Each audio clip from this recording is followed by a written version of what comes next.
So what to pay attention to when you want to keep a healthy voice? Some things are more self-explanatory than others. Maybe you'll learn a bit. So when it comes to medications, for example, it is important for you to take into account that some things might not be as good as you might think. For example, lozenges for the throat, if you have throat pain from singing too much with a tired voice, or maybe you have a bit of a cold, try to avoid using menthol-based lozenges. Because while it might feel fresh and kind of nice to the taste, it is going to dry out the mucosal layers of your throat, of your pharynx, and it is not what you want. While the lozenges will never touch the vocal folds, you still need your resonant space, your pharynx, you still want it to be as hydrated as possible. We said it, singing is a wet sport, so you want all of your mucosal layers to be as resonant as possible. If they're dry, it's not going to sound great. If you have to take antihistaminics for allergies or corticoids, also for allergies or for any kind of inflammation, be mindful that they're going to be drying out your vocal folds. They're going to prevent the inflammation, yes, but you need to drink more fluids if you're taking those. And some literature says you can even drink up to 2 liters more a day if you're taking them. If you're taking corticoids, it's also good for you to avoid salt for the time that you're taking those and the few days after, because taking corticoids is going to lead to swelling, to a retention of fluids. And if you're retaining fluids on your vocal folds, it's going to be making it much more difficult for you to sing because your vocal folds will be engorged and they won't be as mobile because they'll be full of fluids, which is something that happens quite often during premenstrual voice syndrome. It is that because of the hormonal levels that change during menstruation, that means, or just before, that means there is less progesterone. The fluids won't be carried out of the cells and there'll be more retention of fluid. And this can cause some difficulties with singing. If you're taking aspirin, be really careful about what you're doing, because aspirin is going to prevent you from noticing pain. And this can be really tricky when it comes to the voice, because if you don't notice pain when you are singing, because you might have some issues with checking what is happening at the level of your vocal folds and your whole throat, but it can also lead to injuries. And the thing is, aspirin is going to fluidify your blood. That means that you can really have issues such as a hemorrhage on your vocal folds. It can be really serious. So if you have to take any medication for pain, you might want to go for ibuprofen or anything in that area, or paracetamol. And if you're taking aspirin for other reasons, for cardiac reasons, then it's something to be discussing with your doctor. Actually, any advice that I might be giving you, you might want to check with your doctor first that it applies for your situation. When it comes to warming up, of course, it is something that I would suggest you do. Some singers say that they do well without it. I'm not a big fan of not warming up, first of all, because I feel like it is giving you the best motor control. It's waking up your muscles. It is giving you more precision in the gesture, which you might get from singing a bit, but it won't sound great the first go you take, usually. And the thing is, singing requires your full body to synchronize as well. So if you are an opera singer and you are singing for hours on end, would you expect a marathon runner to go for a marathon without warming up, without training properly? It makes no sense, does it? Try singing some Wagner or any kind of an opera that is long, where you have to perform for a long period of time with little breaks, you need your voice to be prepared, you need your voice to be hydrated, you need your voice to be warm, you need all of your muscles to be ready. And it does not only mean the muscles of the vocal folds. I'm not talking only about the larynx, and I'm talking about the whole body, because if you have to perform on stage, you're going to have to move, and you're going to want to avoid any injuries. And the stage it can be a dangerous place depending on how many things are on the stage, depending on which kind of choreographies you have to do. And you want to avoid injury. So if you do that, I would really recommend you start with a full body warm-up. It can be 5 minutes with you doing some jumping jacks and kind of rolling your ankles, waking up your body, moving all of your joints in very little time, but just getting into that body. And then I would suggest you do some vocalizing, at least 15 minutes. If you have very little time, you can try some semi-occluded exercises with some V's, or some humming can be good. You can use a straw, you can use something such as Laxvox, which is something that I have here on the screen. It's the one I use. It doesn't have to be this particular brand, I'm not married to them. It's just one that works for me. Maybe you want to experiment with some harder straws. Some are out of metal, for example. Maybe you need a more elastic one. This one I particularly enjoy because it's also nice to get all of the tissues of your throat to really vibrate as you do the exercises into the water. You can do some exercises inside water or outside of water. It's going to have a different impact. That means that if you're using the water and creating bubbles, it will have more of a relaxing effect. If you're doing some exercises with the straw outside the water, it will help with coordination of the muscles, and it will also help with your breath, basically. It is also good to relax your tongue and jaw, which is something that we will have learned in this course when you start singing. So you're actually singing starting from a neutral point. Also nice is to relax the muscles of your mimics. I always kind of advise my singers to do some kind of hygiene after a performance or before a performance. It's also nice when you finish a piece, you say goodbye to a character for a while, to do some exercises for your facial muscles and to get that character out of your body, out of your face, out of your brain, at least for the time where you're not doing that character. Because the thing is, if you're doing a character that experiences a lot of anger, a lot of pain,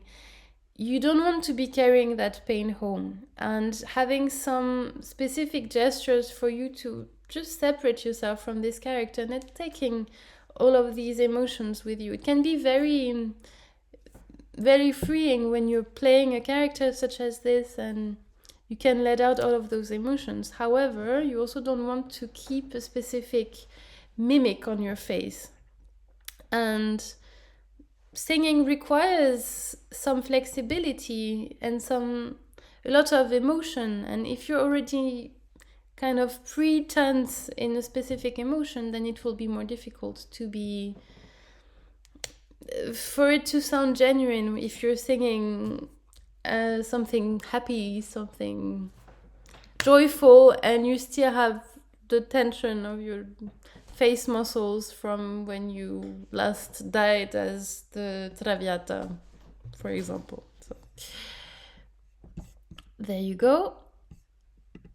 Check your environment. That means that if you have to spend some time in a loud environment, for example, if you're going after a concert, you're going for drinks, make sure you avoid a place that is too crowded or too loud, because if you have to shout to be understood, and it doesn't really matter if it's after a concert or in your everyday life, if you have to shout, you're going to strain. And even though you know how to use your voice to speak louder and sing louder without having to strain, hopefully, if you're a trained singer, you will have learned to deal with that.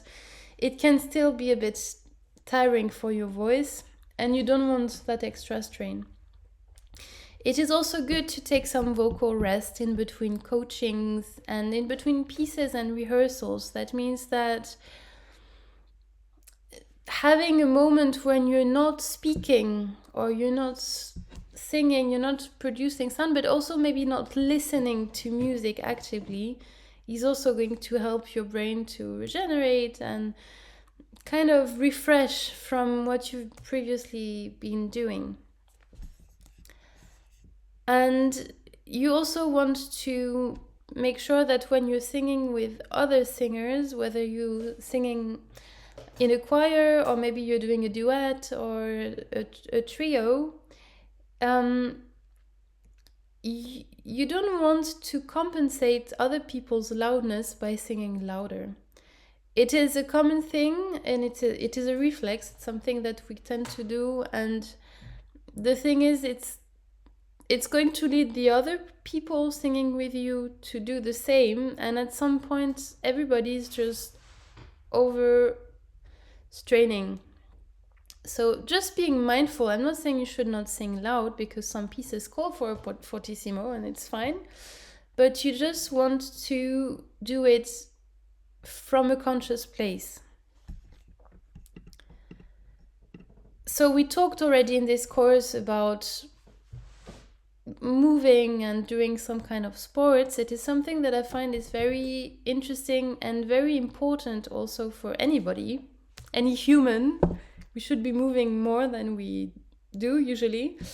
But when it comes to singers and performers in general, I am just very convinced that we need strength. We need to feel like we are reliant, and we need the strength to not have to sing out of our throats, but rather from our whole body, and really feel like we are anchored on the ground. And if you've been doing any sports, you know what I'm talking about. If not, then maybe you should try it, because it makes a huge difference. And at the beginning it's maybe not fun, but over time you're going to take a taste of it. It is crucial for stamina when you're singing. It gives you coordination, and it is important for you to put your focus on quality over quantity. I'm not saying you have to do a lot, just saying doing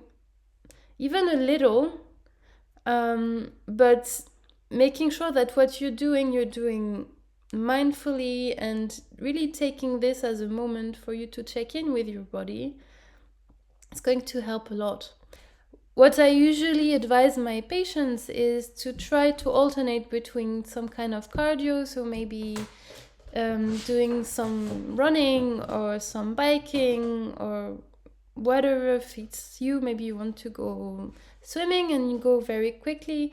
It is good for you to come into maybe not a super high level, but get into sweating, because this is when your body and your metabolism is actually being stressed, but in a good way. We need some kind of stress in life. It is important for us to get our metabolism working. And in doing so, it is also helping you getting more oxygen in when you're singing. That means that the fact of training regularly is going to make your breath much more efficient. With one breath in, you'll be taking in more oxygen than you would have without training. Doing some regular kind of exercise is also going to help you get more capillaries, so more small vessels into your tissues, which is very cool, because it's going to help your tissue get the oxygen much more efficiently. So cardio is good, some strength training is also very important, because whether you are exclusively a singer or you play an instrument, having muscles, and I'm not saying you have to charge with weights, actually it's better not to train with too much weight. Singers are often afraid of strength training because some teachers might have said that they should avoid it at all costs because whatever, it's going to injure their vocal folds. It's simply not true. However, doing too heavy lifting is not the best choice, usually because bodybuilding, for example, it can lead to some irreversible thickening of the ventricular folds and the mucous membrane, which are responsible for the vibration of the vocal folds. And you need the vibration to be free for your voice to sound its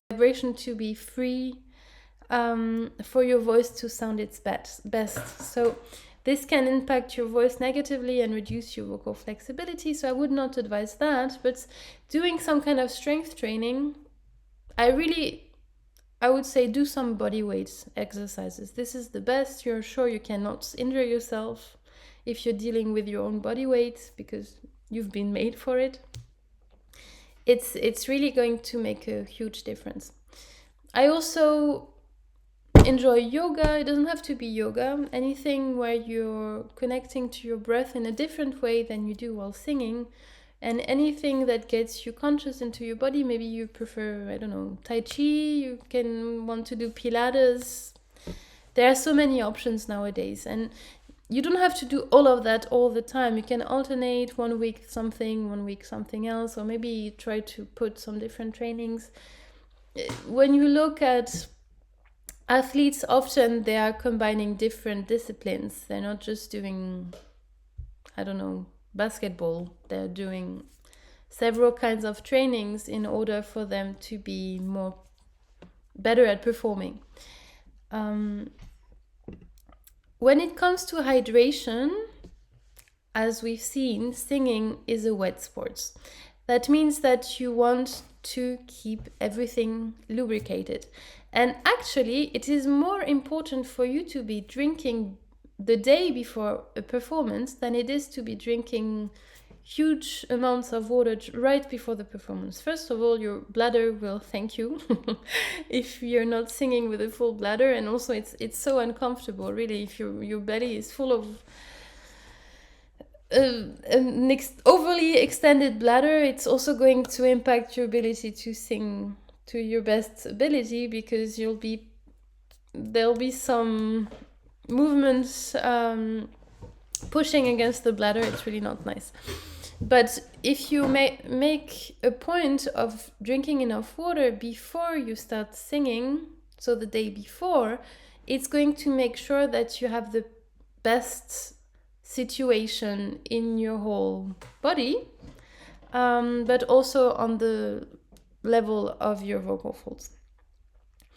It is good for you to keep your head cool and your feet warm so you don't get sick. You might also want to do some kind of humidifying. If you're practicing in a dry room, for example, there are some little inhalators that you can use, that you can even take with you, to make sure that everything stays nice and wet. Because as soon as the mucosa gets dry, your sound will change. And the human body reacts to its environment. That means that the climate, the temperature, the air quality in which we live and work are going to change how we sing. So also the changes in humidity. That means that the best climate for singing, you might have noticed, for you, maybe it's different for you than it is for me, but if you're a human, possibly, it is a moderately warm and high in humidity climate. So you want to not overheat during the winter as well. You want to add some moisture to the indoor air with a humidifier, for example, or maybe you can take some hot shower or do some kind of steaming. This is going to help improve the humidity and keep everything nice and wet as you need it into your mouth. And a good way to make sure that you are hydrated enough is to check your mouth. So your membranes should be pink and smooth and shiny, like a thin, shiny, watery secretion. Your urine should be dilute. It should not have an odor. If it has a smell, you're possibly not drinking enough, or maybe there is some kind of infection happening, so it's another problem. And it should have the color of tap water. So if your urine is too dark, then possibly you are not drinking enough water. If you are clearing your throat frequently to get rid of postnasal drip and feeling dry when singing, it's possibly that you did not drink enough. Or that your singing is just requiring too much hydration in comparison to the amount of water that you drank. So basically, it's the same thing. You just want to hydrate more. When you're flying, something to be mindful about is that the cabin air, you might have noticed it already, is low in humidity. That means that you might want to avoid flying on the same day. Actually, I always say try to fly in at least 24 hours before singing. If you can do more, it's even better. But it's really important that you don't fly on the day that you have to sing. And the reason for that is this dryness of the air is going to make you more prone to injury. So you really don't want that. So try drinking more water, using a humidifier as well if you have to fly. And maybe try to keep flying to a minimum. It's also good for the environment. When it comes to your voice, singing after flying is never great. And it also, I mean, in some cases you don't have the choice because you're going abroad and it's very far away, but flying, if you can avoid it, do so. And especially in your premenstrual phase where your voice is more sensitive, it might be good to avoid flying because you're also more prone to injury. You might have noticed that your sleep quality has an impact on your voice. And it is important for you to sleep enough and get enough rest because physical fatigue has a negative effect on your voice. That means that you might have less strength when singing, but it also means that you might have some brain fog, or your brain might not be able to focus and be precise enough when it comes to vocal gestures, as well as remembering the music, for example. So sleeping enough is going to help boost your memory, your voice will sound better, and it is good for you to get at least 7 to 9 hours a day. Of course, everybody has different needs, so you have to find which one is necessary for you. But at least in that range would be good. Otherwise, your brain tends to be a bit inflamed if you don't sleep enough. And this inflammation is going to prevent you from thinking to the best of your abilities. So you need some amount of regeneration, which is happening at night. It is important for you to have some kind of sleep hygiene. That means no phone before bed. That means avoiding drinking or eating too late, because this is going to impact the quality of your sleep. If you're still digesting when you're going to bed, you might not have the super restful sleep. And apart from that, you might also want to avoid any kind of stimulants before sleep. That means no mint tea. We're back to the menthol. Mint tea is actually a stimulant. It's going to wake you up, so it won't help with sleeping.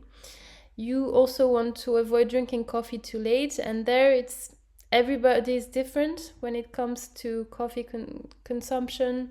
Some people can drink a coffee very late and sleep like babies. Some people have to stop drinking them after 11 in the morning because otherwise they're not sleeping.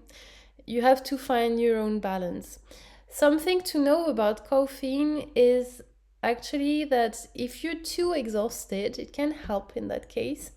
That means that if you're so tired that you cannot really fall asleep, taking something that will stimulate you, like caffeine or theine or whatever, is going to help you get back to the state of being tired and not exhausted. So in that specific case, it can help. You can take it as an example like kids who are going crazy, they're running around, exhausted, they're in a terrible mood, you cannot get them down, and sometimes they get past the moment of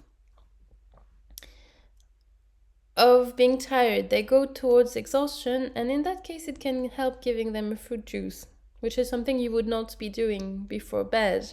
For adults, you could give a fruit juice, you could give a coffee, both would work. Some other thing to consider is when it comes to jet lag, you might want to think about taking some melatonin if it's okay with you. Melatonin is a hormone that we usually produce in the brain. It is produced by the epiphysis or the pineal gland, and it is a hormone which has an impact on our biorhythm. It is going to be determining whether we are sleeping or not, whether we are tired or not. And if you know that you will be in some kind of a jet lag because you're performing abroad, for example, it is nice to take some melatonin with you, and it can really help keeping some kind of a sleeping rhythm and not feel too jet lagged. So it's good, and you can also use it if you don't have a jet lag but you have some issues with falling asleep, because taking the melatonin will make you tired and it will get you sleeping. When it comes to weight, and especially weight changes, be aware that those are going to have an impact on your voice. Actually, anything that changes your anatomy is going to have an impact on your voice, even your emotions. I mean, everything has an impact on your voice, positively or negatively, neutrally, whatever. But when it comes to weight, dramatic weight changes will really impact your voice quality. And if you do lose weight, try to not do it too fast because it might be problematic. Of course, you want to be keeping a healthy weight because it's going to impact your breathing. It's also going to impact your overall health. If you're overweight, you have more risks of getting cardiovascular diseases, diabetes, heart problems, lots of issues. Reflux might also be impacted. So you want to consider what is best for you. However, something to know is that estrogen and progesterone are hormones, sexual hormones, that have an impact on the lubrication of the vocal folds. And consequently, it's going to impact the quality and the brilliance of the voice. That means that you need some amount of those hormones for your voice to sound its best. Around menopause and after menopause, those hormones are going to be really reduced. And estrogen is going to be replaced by androgens, which are hormones male sexual hormones, and it can give your voice some more male, masculine characteristics. However, in curvier women, so this is where I go back to the weight, you need some amount of fat cells, especially around menopause, because those fat cells are going to continue producing estrogens, which offers some protection against osteoporosis, but also against voice changes, because it's going to keep that shine on top. It also is going to have an impact on other menopausal symptoms. So around menopause, if you have to lose weight for whatever reason, really consider what is best for you and how much you really do need to lose weight. I would also advise you to treat your injuries, and obviously not just vocal ones. I know that as a performer it can be difficult to admit that you have a problem, that you are injured, and you want to keep going as much as possible. However, really taking the time to heal and recover properly is going to really make the difference, and it's going to prevent you from getting more injuries. It is very often that injured performers or injured people in general, especially also around sports and athletes, that they get an ankle sprain, very regular and boring ankle sprain, which was not so bad, but they go back to performing much too quick. And the result in that is that they're going to adapt the way they are walking, the way they are moving, to avoid hurting that ankle more. What often happens is that at some point they fall or they have some kind of an accident that leads to their knees being destroyed because they avoided that ankle. So you might not be a ballet dancer, but as a singer and as a performer, you have to move on stage. So you want to really heal properly before going back to stage. Apart from that, think about seeing an osteopath or a manual therapist if it is necessary, because even if you injured your lower limb, you might think that it has no impact on your voice, but believe me, it does. And if possible, it is good to go see somebody who is used to working with performing artists and singers, because they will have a better understanding of how this lower limb injury or whatever injury you might have, how it will impact your voice, and work on the right structures in order for you to go back to your neutral state. Because the thing is, if our lower limb is not symmetrical for whatever reason, maybe you had an ankle sprain, let's say, you're not going to be putting the same amount of weight on that side. And if you do not put the same amount of weight, that means all the weight will be on the other side. That means you will be compensating, and your pelvis might not be as straight as it usually would be. It will change the whole axis of your leg, and by that it will change your point of balance. It will change the curvature of your spine. It will change the orientation of your rib cage. You see where I'm going there. It's going to work its way up, and at some point your larynx might not be as straight as it should be. That means you might have a larynx that is a bit towards one side, and what happens? Well, the vocal folds are also going to be a bit like this. It can also lead to difficulties closing the vocal folds properly if they're not symmetrical, because there's one side of your larynx which is being pulled down by the muscles under the larynx, or maybe one part is being pulled up. Your vocal folds will not close properly. You won't be able to sing as well. So really, and usually it takes some time for you to notice it. I mean, some singers notice it right away. There's something off. They don't have the same amount of breath support. It's suddenly things that were always working are not working anymore. That's why really go see somebody who knows what they're doing when it comes to performing artists.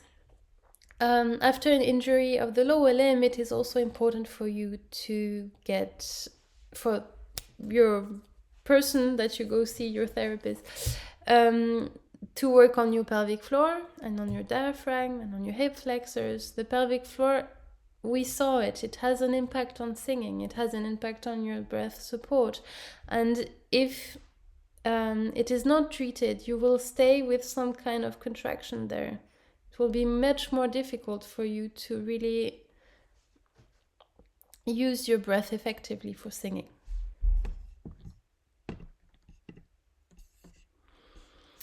So we saw it. Hormones have an impact on the voice because, as we said, progesterone and estrogen impact voice quality.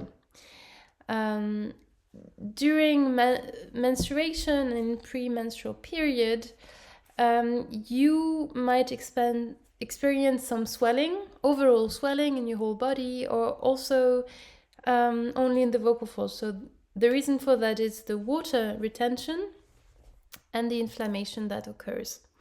Something called the premenstrual voice syndrome, or PMVS, is characterized by voice fatigue, decreased range, loss of power, less harmonics due to the dryness of the resonators and of the vocal tract in general. You might also have more reflux because those hormones are leading to a relaxation of the lower esophagus sphincter, so the muscle that gives the stomach its continence. Really, it acts like an elastic band around the opening of the stomach, and if it relaxes, then the stomach content is going to go back up. When it comes to treatment, some hormonal treatment might be necessary. If so, just check it with your doctor. Doing some kind of drainage is going to help. So keep moving, keep breathing. The whole drainage of your pelvis and of your lower abdomen comes through the diaphragm. So breathing is going to help with the pain as well, because the pain, if you have pain during menstruation or even some place ails in your belly, etc., it's going to be linked to that phenomenon of swelling and water retention. It is due to this, all of these fluids trapped in the tissues. Hydrating is going to help as well, getting enough water in. Reducing alcohol, maybe take some bromelain if it is adapted for you, your specific case. Get some advice from your doctor or in the pharmacy. Make sure that it is good for you. I'll be giving you specific techniques when it comes to premenstrual voice syndrome in a different workshop. But just know that anything that will help the drainage will also help your voice. It's going to help with the drainage of your lower extremity. It's going to help with your mood. It's going to help with your breathing, with your singing. I mean, it's an all doer. And the thing is, the diaphragm, if you look at the stomach here, so this is the entrance of the stomach. This is this part that I was mentioning, the lower esophagus sphincter here, which relaxes when we're on our period. Or also when you take some foods such as chocolate, wine also triggers this. Peppermint also relaxes this sphincter. All of this is going to get the stomach content and the stomach acid to go up. And the thing is, we need the acid in our stomach in order to prevent us from getting sick from what we ingest. So that acid is great in the stomach. It's also helping with digestion and all sorts of things. And if you don't have enough acid, you might also have some digestive issues. However, it has nothing to do in the esophagus, and it also has nothing to do anywhere near your vocal folds. And if it comes up into the esophagus, it's going to create some inflammation. If it goes up to the vocal folds, then you really have a problem, because the vocal folds take some time to recover. It's going to take much longer than any other kind of tissue. They don't react well with acid. So learning to sing with the proper technique with less pressure, but also learning how to relax your diaphragm is really going to help. Also, obviously, avoid anything that is too spicy or anything that is too acidic. If you already had some reflux, at least for the time where you are in an acute reflux phase, because it's going to really be uncomfortable and burn more because your esophagus is probably a bit irritated. Coffee as well. An intense vocal performance often leads to muscle fatigue. And in order to help your muscles regenerate after the effort, using some cool down exercises can provide some relief in your throat and reduce fatigue, speed up the regeneration, and improve your overall sense of wellness. Actually, some studies have been done on vocal cool down, and most of what they could show was that the singers felt better. They were also not very big studies, so it's difficult to tell the effect on a physiological level. However, if we connect our singers to other performers such as athletes, doing a cool down really helps reduce the amount of injury. It helps recover the tissues recover, and well, I think it's good to take what we know from sports science because it's much better funded than vocal science and science about performing arts. So taking those is good. So what you can do is singing through a straw after a performance, doing some ascending or descending and ascending pitch glides, slowly from bottom to top of a comfortable range, three times. Humming is also nice, and doing some breathing, relaxing your diaphragm. Relax your diaphragm, please, after the effort, the abs as well. These are really the things that you should not forget to do after performance. I know after performance, it might be nice to go and have a drink or whatever, but if you go into your changing room and change, take the second to release your diaphragm. You're really going to feel the difference the next day, especially if you have to sing again the next day. Take those few minutes. Talking about vocal health without mentioning mental health would be incomplete, because our stress levels, both the good stress and the bad stress, can significantly impact your voice and its quality. I mean, for example, take a performance where there is nobody in the audience, you're just recording. It's going to be much more difficult than it is during the concert. Of course, it's a different situation. You might not have the excitement and you might not have the performance anxiety, but the excitement, which is not performance anxiety, it's something different. The excitement is going to make it much more vivid, much more alive. And stress hormones and their ratio, that means the ratio between DHEA, which is produced in the adrenal glands, so little glands above the kidneys, and cortisol, which is also being produced there, are going to influence our body's stress reactions. And these reactions can either boost your energy or trigger a fight, flight, or freeze response, which in that case would make it very difficult to sing. So the fight or flight response is going to be more common in people who have performance anxiety or anxiety in general.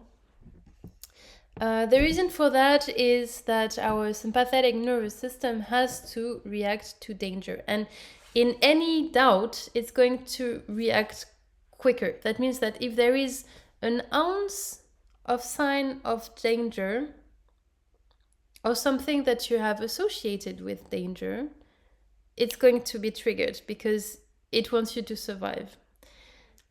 And in that case, it doesn't make a difference if it's an audition with a jury that is frowning and not looking nice at you, or if it's a lion chasing you through the jungle. It's going to be the exact same biological response. That means that your heart will be pounding, it will quicken your breathing will get also deeper. Your digestive and reproductive systems will be pausing. This is not what you need if you have to run away from a lion. And your muscles will be tense and ready to act. The thing is, muscles that are tense are not great for singing. And also, when we are singing, we need our vagus nerve to work. And the vagus nerve is actually a nerve that is, and especially the part for singing, it is a nerve that works when we are relaxed. So this acute reaction to stress is not going to be very helpful. However, we can choose our reaction to stress, and this is really interesting. We can harness and manage our reaction to stress as a strength. Nerves before concert are normal, and they're actually necessary. As I was saying, it really gives your performance its uniqueness. However, choosing the right stress response is going to be crucial for your performance.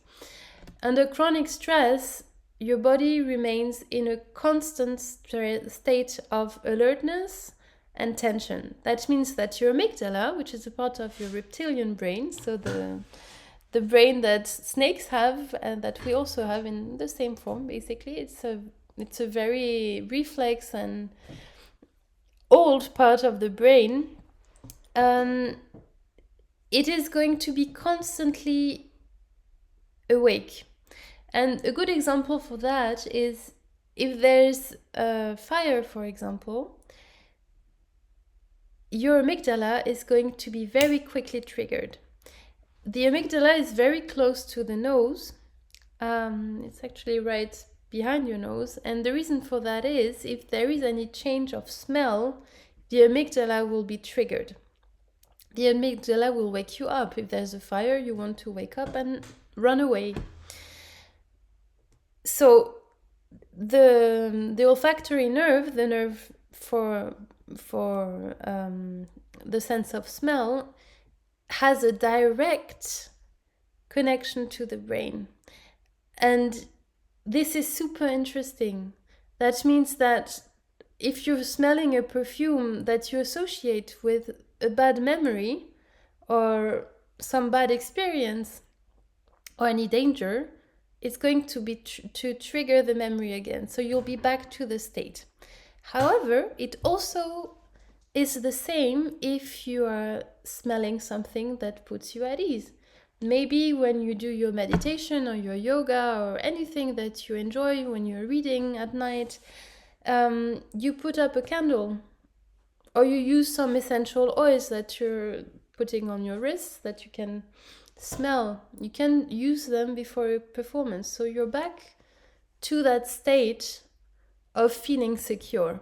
So it is all about finding some ways to take you out of that state of alertness, because it makes it very difficult for singing, because singing requires flexibility, relaxation to some amount, but also the stamina. So it's all about finding this balance.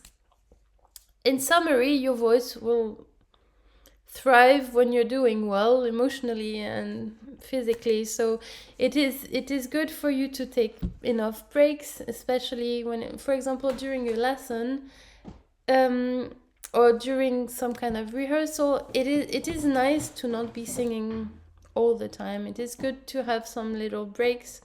If you do in a choir, for example, it's nice for the conductors to be taking some time with the other voice groups, for example.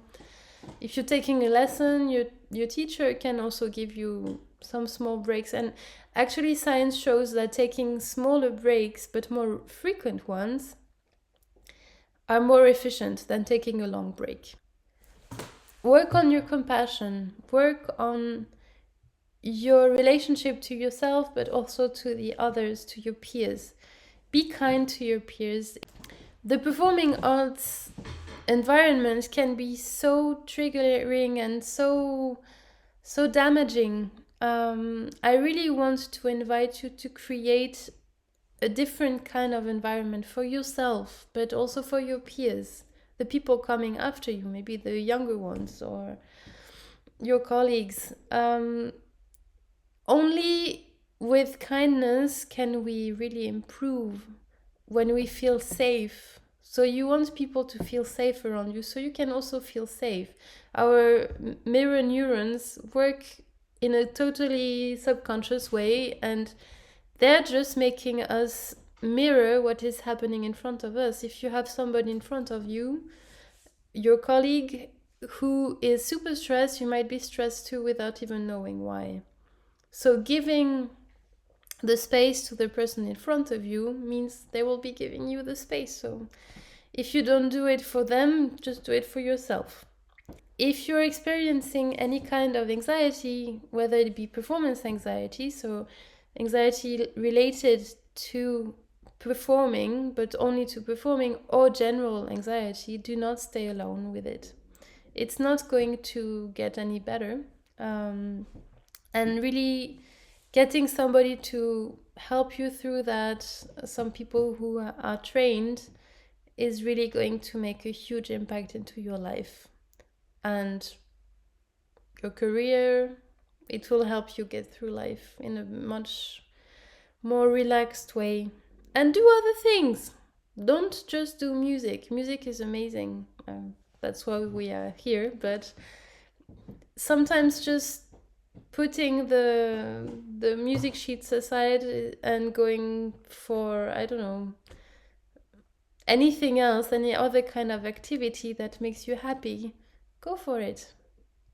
Having a more diverse amount of activities and keeping our brains curious, learning new things, this keeps us healthy.